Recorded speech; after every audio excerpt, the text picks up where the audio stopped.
Welcome to Mad Dog Acres, home to Peter and Diana Kincaid. My name is David Kincaid, and I'd be pleased to give you a tour of this remarkable property. Let's begin with the name. When Peter and Diana came to look at this place 40 years ago, they were greeted by a dog barking madly. The nickname stuck. The current dog never barks, madly or otherwise. Mad Dog is a 60-acre block of land located an hour north of Sydney, Australia. It's on a ridge running north-south and surrounded by unspoiled bush on three sides. Today, after 40 years of hard work and ingenuity, Mad Dog has arable paddocks for cows and chickens, sheds for storing and maintaining the farm equipment, and a tennis court for tennis. The center of the property is where the house, the garage, and the swimming pool are sited, all built from sandstone quarried, cut, dressed, and laid by Peter and Diana. This is what the house looked like when they got here. And this is what it looks like today.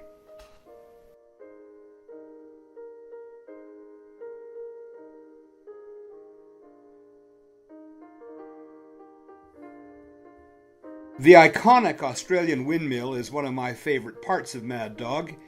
It was here when Pete and Di arrived, but it didn't really do anything. It does now. It pumps water from the duck dam up to this trough to water the cows.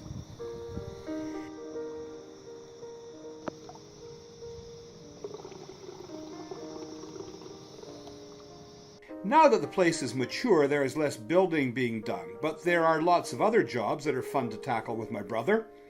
For instance, we took the camper off the Land Rover and put the tray on, turning the Land Rover back into a work truck. That allowed us to do some logging.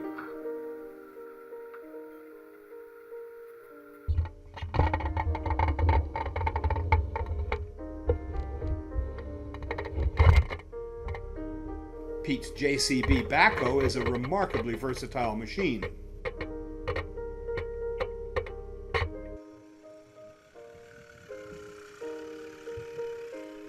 These logs will be cut up for firewood to keep the kinks warm on cold July nights.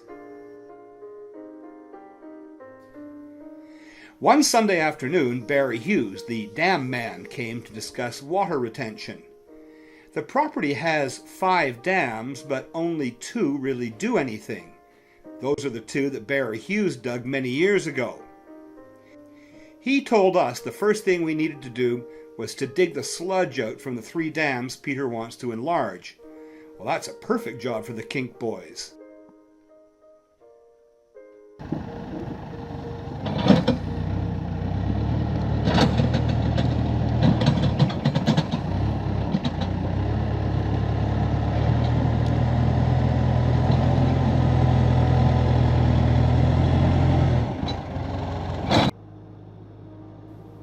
The first 2 went really well. Peter on the backhoe and me driving the Land Rover, taking the waste material up and dumping it on the paddock.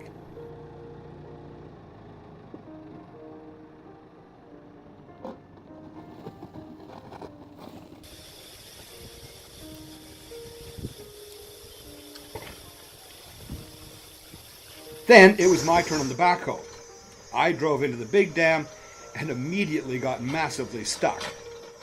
We fished it out and carried on with no harm done. Going to have a go at digging from the other end of the big dam, having got completely bogged at the first end.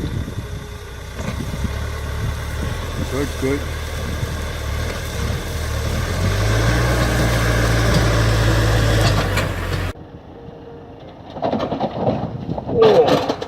December is hot, so lots of work stoppages for tea are required. Lots and lots of tea. During one of our tea breaks, this prehistoric creature wandered by. A goanna, the guy that eats the chicken eggs, we think. During another tea break, it started raining, a very popular development in such a dry country. Then it rained harder. Then it hailed. It was all very exciting for about 10 minutes, and then it stopped.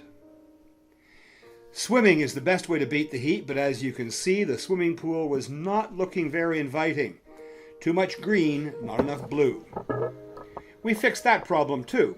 It Took a few tries, but the payoff was well worth it.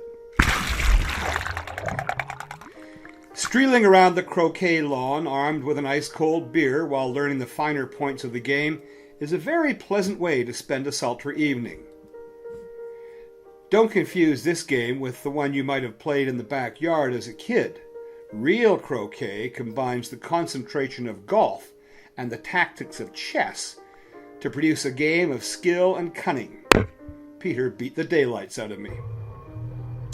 For me, a visit to Mad Dog is like a visit to some sort of deluxe dude ranch with just about every imaginable toy.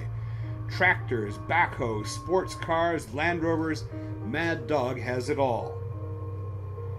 Peter and Dinah's son John, his wife Jenny, and their son Oscar are planning to build a house on the corner of the property in the near future, ensuring that Mad Dog will be in capable Kincaid hands for generations to come.